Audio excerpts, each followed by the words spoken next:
Financial markets పై పట్టు సాధించాలనుకునే వాళ్ళు Revanth conduct చేసే వెబినార్ కోసం ఈ నెంబర్ కి కాల్ చేయండి.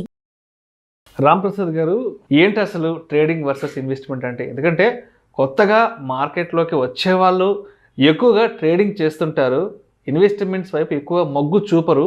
సో ఎందుకంటారు ఎక్కువ ట్రేడింగ్ని ఎంచుకుంటున్నారు? ట్రేడింగ్ అనేది very quick money. Okay, so 90% of the people ఎవరైనా సరే సైకలాజికల్గా క్విక్ మనీ ఎవరికైనా నచ్చుతుంది. బట్ వన్ ఫ్యాక్ట్ ఏంటంటే quick gain and quick loss are the two sides of the coin. Coin ఎప్పుడైనా తిరుగుతుంది అటు ఇటు. ఓకే, అది ఫస్ట్ థింగ్. ఇంకోటి ఏంటంటే ఇక్కడ హిడెన్గా ఎంటైర్ మార్కెట్లు జనాల్ని ట్రేడింగ్కే ఎంకరేజ్ చేస్తుంది, ఇన్వెస్ట్మెంట్కి ఎంకరేజ్ చేయదు. ట్రేడింగ్ ద్వారా లాభపడే వాళ్ళు ఎక్కువ మంది ఉంటారు. ట్రేడింగ్ చేస్తున్న వాళ్ళు కాదు, లాభపడే సెక్టార్స్, లాభపడే వ్యక్తులు, లాభపడే ఇన్స్టిట్యూట్స్ సోషల్ మీడియాలో చాలా ఉంటాయి. ఎందుకు? మీరు ట్రేడింగ్ చేస్తే, మీరు ఇన్వెస్ట్మెంట్ చేస్తే, ఇప్పుడు ఎగ్జాంపుల్ మీరు ఒక 4 లక్షల రూపాయలు ఇన్వెస్ట్ చేశారు, ఒక మంచి స్టాక్లో పెట్టుకున్నారు, ఒక మంచి stock Asian Paints, Bajaj, HDFC, whatever. And ఒక 20 years వరకు మీరు దాన్ని టచ్ చేయలేదు. You are an investor, you have vision. So డెఫినెట్గా మీ 4 లక్షల రూపాయలు 20 years క్రమంలో 1,60,00,000 2 కోట్లు అయింది. దానివల్ల బెనిఫిట్ అంటూ ఎవరికి రాదు మార్కెట్లో, మీకు తప్పితే. మీ బ్రోకర్కి మీరు కొన్నప్పుడు 20 రూపాయలు వచ్చింది, మీరు అమ్మినప్పుడు 20 రూపాయలు వస్తుంది. ఈ టైం గ్యాప్లో ఎవరు పెద్దగా బాగుపడరు. ఎండ్ ఆఫ్ ది డే మాత్రం ఇన్వెస్టర్కి ఒక మంచి రిటర్న్స్ వస్తాయి అంతే. ఎస్, ఎందుకు? మీరు ఒక డిసిప్లైన్డ్ ఇన్వెస్టర్, మీకు ఒక విజన్ ఉంది, ఆ విజన్ ద్వారా పెట్టారు. అప్పుడు మార్కెట్లో ఎవరికి ఇన్కమ్ లేదు, కానీ మార్కెట్లో అందరూ వాళ్ళకి ఇన్కమ్ కోరుకుంటారు. ఇన్కమ్ కోరుకుంటే ఏం చేయాలి? మీరు ట్రేడింగ్ చేయాలి. మీరు ట్రేడింగ్ చేస్తే ఏం చేయాలి? రౌండ్ ద క్లాక్ మీరు మీడియా న్యూస్ ఛానల్స్ చూడాలి, అనలిస్ట్ని చూడాలి, యూట్యూబర్స్ని చూడాలి, అందరికి ఇన్కమ్ రావాలి. నెక్స్ట్ మీరు దానికి రియాక్ట్ అవ్వాలి. అమ్మటం కొనటం చేస్తే మీ బ్రోకర్కి డబ్బులు రావాలి. సో మొత్తంగా చెప్పాలంటే ట్రేడింగ్ చేయడం వల్ల రోజు మార్కెట్లో డబ్బు రొటేషన్ జరుగుతూ ఉంటుంది నిత్యం 24 hours. ఇన్వెస్టర్కి రాకపోయినా 10 మందికి ఇన్కమ్ రావాలంటే మీరు ట్రేడర్గా ఉండాలి. మీరు ఇన్వెస్టర్గా ఉంటే ఇన్కమ్ ఎవరికి రాదు. డబ్బు 10 మంది చేతుల్లోకి వెళ్ళాలంటే ట్రేడింగ్ అంటారు. ట్రేడింగ్ చేసేది మీరు, కానీ దాని ద్వారా లాభపడే. ట్రేడింగ్ చేసేసిన ఏం చేయాలి? దాని మార్కెట్ని ప్రతి క్షణం అబ్జర్వ్ చేయాలి. 9:30కి ఆన్ చేసుకోవాలి. అవును, బెడ్రూమ్లో ఉన్న బాత్రూమ్లో ఉన్న మార్కెట్ని చూసుకోవాలి, అవకాశం రాగానే అమ్ముకోవాలి. సో మీరు ఎంత అలర్ట్గా ఉంటారు? ఆ అనాలిసిస్కి ఎంతోమంది హెల్ప్ తీసుకుంటారు, ఎంతోమంది ట్విట్టర్లో ఫాలో అవ్వాలి, ఎంతోమంది ఛానల్స్ ఫాలో అవ్వాలి. సో ఎంత ఇన్కమ్ జనరేట్ అవుతుంది? నిజానికి ట్రేడింగ్లో మీరు కోల్పోయే దానికన్నా దాని ద్వారా లాభపడే వాళ్ళు ఎక్కువ మంది ఉంటారు. Right, exactly. అవును, ఆ విషయం తెలుసుకోవాలి. ఎస్, అయితే అలా అని ట్రేడింగ్ కంప్లీట్గా ఇంకా వర్కౌట్ అవుదా అంటే ఎస్, ట్రేడింగ్ కొంతమంది ఎక్స్ట్రాడినరీ పర్సన్స్కి వర్కౌట్ అవుతుంది.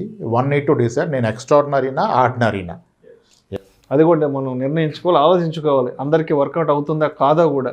ఎస్, ఇప్పుడు జేపీ మార్గన్ అని the biggest banker in the US. ఎప్పుడు జేపీ మార్గన్ ఎవరు ఇంటర్వ్యూ చేసినా, సార్ మార్కెట్ ఎలా ఉంటుంది రేపు అంటే, ఏదో అప్ ఆర్ డౌన్ వాలటైల్ ఉంటుందని చెప్పారు. ఒకటే సమాధానం లైఫ్ లాంగ్, ఎప్పుడైనా సమాధానం మార్చలా. అలాగే వారెన్ బఫెట్ అడిగారు, సార్ మార్కెట్ రేపు ఎలా ఉంటుంది అంటే, ఆయన ఏం చెప్పాడంటే, ఫ్యూచర్ని చెప్పగలిగే వ్యక్తిని ఎవరిని ఇంతవరకు నేను కలవలేదు, నేను కలిసినప్పుడు చెప్తా అన్నాడు ఆయన. ఫ్యూచర్ని చెప్పగలిగింది ఎవరు? ఆయన్ని కలిస్తే కానీ మీకు తెలియదు రేపు ఎలా ఉంటుందో. ఓకే, ఇప్పుడు మార్కెట్లో ఏం జరుగుతుంది?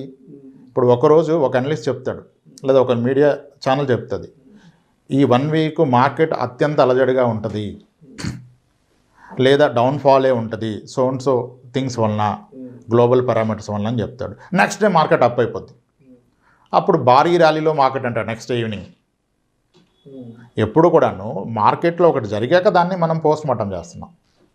We are doing an analysis post, అది అయిపోయినాక. కొన్నిసార్లు అంటారు ఇంకా రీజన్ తెలవలేదు, ఎఫ్ఐ ఫిగర్స్ రావాలి, మార్కెట్ పట్టడానికి కారణం అంటే అర్థం కావట్లేదు అంటారు. ఇక అయిపోయినాక మీరు అర్థం చేసుకుని ఉపయోగం లేదు, అయ్యేది మీరు చెప్పలేరు. ఓకే, సో ఇక రౌండ్ ద క్లాక్ కూర్చొని చాలా ఇంటెలిజెన్స్ ఉండే ప్యాటర్న్స్, చార్ట్స్ ఎన్నో తెలుసుకొని ఇంటర్నల్ న్యూస్ వచ్చి చేస్తే ట్రేడింగ్లో పైసలు రావచ్చు. కానీ ఇన్వెస్ట్మెంట్ అనేది ఎస్, ట్రేడింగ్లో వచ్చిన డబ్బులు అవ్వదు, కానీ ట్రేడింగ్లో పోయిన డబ్బులు పోవు. ఇప్పుడు చాలా మేజర్ కంపెనీస్, ఇప్పుడు let us talk about some company like HDFC, Bajaj, వాళ్ళ ఏజిఎం మీట్స్ అవుతాయి, యాన్యువల్ జనరల్ మీటింగ్స్ అవుతాయి. అయినప్పుడు చాలామంది ఇన్వెస్టర్లు వచ్చి, సార్ మీ స్టాక్లో పెట్టి దీని ద్వారా వచ్చిన లాభాల ద్వారా నేను ఇల్లు కొనుక్కున్నాను, కూతురు పెళ్లి చేశానని చెప్తారు. They are investors. ఎవరు ట్రేడర్ వచ్చి మీ షేర్లో డబ్బులు పెట్టి ట్రేడింగ్లో చాలా డబ్బులు వచ్చిందని చెప్తాడా? చెప్పడం. అయితే ఇప్పుడు టాప్ మోస్ట్ పర్ఫామ్ చేసిన షేర్స్ విపరీతమైన 20-25% CAGR for the last 20 years ఇచ్చిన షేర్స్ యొక్క మార్కెట్ యొక్క ప్యాటర్న్ చూడండి. విత్ ఇన్ ఏ క్వార్టర్లో even including the biggest company షేర్స్లో కూడా ఒక 3 నెలల వ్యవధిలో దాని అప్ అండ్ డౌన్కి మధ్య 50% గ్యాప్ ఉంటుంది. నిజంగా ట్రేడర్ అయితే ఆ 2 క్యాప్చర్ చేయాలి నువ్వు. అంటే ఎవ్రీ క్వార్టర్ 50% తీసుకోవాలి. Then you should able to generate 200% return if you're successful trader in one stock. So how is it possible? అవదు. ఇన్వెస్టర్కి ఏంటంటే ఇన్వెస్టర్ దాని గురించి వరి అవసరం లేదు. ఇన్వెస్టర్ అనే అతను 10 ఏళ్ల పాటు ఉంటాడు. ఇతను ఒక విజన్తో కొనుక్కుంటాడు ఒక షేర్ని. సో ఇక్కడ ఒకటి ఉంది, మీరు కనుక ప్రతి మంత్ లోలో కొని హైలో అమ్మి మళ్ళీ నెక్స్ట్ మంత్ లోలో కొని హైలో అమ్మితే మీ ప్రతి ఇన్వెస్ట్మెంట్ ప్రతి నెల డబుల్ అయిపోద్ది ఒక స్టాక్లోనే. So which is not possible. But investor అనుకోండి, ఇతను ఇప్పుడు కొన్నాడు 10 years ఆగాడు, 15, 14, 17% వస్తుంది కదా, అది గ్యారంటీడ్. ఇక్కడ ఏమి గ్యారంటీ లేదు. It's like playing a casino sir. Goa వెళ్ళారు, క్యాసినోకి వెళ్ళారు, 1,00,000 పట్టుకెళ్ళారు, మీకు 4 లక్షలు వచ్చింది, 5 లక్షలతో ఇంటికి వచ్చారు, ఎవరు హ్యాపీ? 100 మందికి చెప్పారు 5 లక్షలు వచ్చిందని. నెక్స్ట్ టైం ఏం చేస్తారు మీరు? నెక్స్ట్ టైం ఏం చేస్తారు? నార్మల్గా ఏం జరుగుతుంది? 1,00,000 తీసుకెళ్తే 4 లక్షలు వచ్చింది కదా, 5 లక్షలు పట్టుకొని ఇంటికి వచ్చారు. నెక్స్ట్ టైం ఏం చేస్తారు? 5 లేదా 10 లక్షలు పట్టుకొని వెళ్తారు. ఇంకొంచెం ఎక్కువ పట్టుకెళ్ళి మళ్ళీ ఇంకొంచెం ఎక్కువ తెచ్చుకుందాం అనుకుంటారు. కానీ మీరు 10 లక్షలు పట్టుకొని ఆడుతున్నాడు, క్యాసినో ఓనర్ ఎంత పెట్టుకుని ఆడతాడు? ప్రాబ్లీ 10 కోట్లు పెట్టుకుని 100 కోట్లు. ఆయనకి లిమిట్ ఉండదు కదా, ఏ రోజుకైనా మీ డబ్బులు వాళ్ళ అకౌంట్కి ఆడతాడు. ఓకే, ట్రేడింగ్కి కూడా ఒకటి ఎక్కడ ఉంది సార్, ఇంట్రాడే చేస్తున్నారా మీరు? ఏం చేస్తున్నారు? ఆప్షన్స్ అన్నారు, ఫ్యూచర్స్ అన్నారు, సెల్లింగ్ అంటారు, బయింగ్ అంటారు, కరెన్సీ, కమోడిటీ, స్వింగ్ ట్రేడ్ అంటాడు. అసలు ఒక లిమిట్ ఉందా ట్రేడింగ్కి? లేదు. సో మీ ఎక్స్పర్టైజీ సీరియస్లీ మీరు అంత ఎక్స్ట్రాడినరీ పర్సన్ అయితే చేసుకోవచ్చు, కానీ 100లో 95 మంది అయితే పోగొట్టుకుంటారు ట్రేడింగ్లో పైసలు. ఇన్వెస్ట్మెంట్ చేసినప్పుడు ఎవరో పోగొట్టుకోలేదు. కానీ ఇన్వెస్ట్మెంట్ అనేది ఒక విజన్తో చేసేది. విజన్, ఎస్, ఇది పర్పస్కి నాకు మినిమం ఎంత వస్తుంది అని చేసేది ఇది. ఇప్పుడు లాంగ్ టర్మ్లో, లాంగ్ రన్లో. ఎస్, ఇప్పుడు ఒక ప్లాట్ కొంటున్నాను, ట్రేడింగ్ కొరకు కొంటాను, 2 లక్షలు వస్తే అమ్మేస్తాను. అప్పుడు సౌత్ ఫేజ్ అయితే నాకెందుకు, నార్త్ అయితే నాకెందుకు, రోడ్డు పోటు ఉంటే నాకుంది, వీధి పోటు ఉంటే నాకెందుకు, అమ్మడానికి ఎలాగైనా కొన్ని 4 రూపాయలు అమ్మేస్తాను. నేను ఉండటానికి కొంటున్నాను, ఇల్లు కట్టుకుంటా, అప్పుడు ఎన్ని చూడాలి నేను? వాస్తు చూస్తాము, చుట్టూ ఎమ్యూనిటీస్ ఏంటి, రోడ్డు, నేబర్స్ ఎలా ఉంటారు, ఫ్యూచర్ డెవలప్మెంట్, వాటర్ అవైలబిలిటీ ఉందా లేదా, మంచి చెడు, స్కూల్కి ఎంత, ఆఫీస్కి ఎంత దూరం, ఎప్పటికైనా వచ్చి ఉంటామా, రెంట్ ఎంత వస్తుంది, అది ఇన్వెస్ట్మెంట్ కదా, ఒక విజన్తో చేసేది ఇన్వెస్ట్మెంట్. ట్రేడింగ్ అనేది ఒక బిజినెస్. ట్రేడింగ్ అనేది ఒక బిజినెస్. ఎస్, డెఫినెట్గా అతి తక్కువ డబ్బులతో చేయగలిగిన ఒకే ఒక బిజినెస్ ట్రేడింగ్.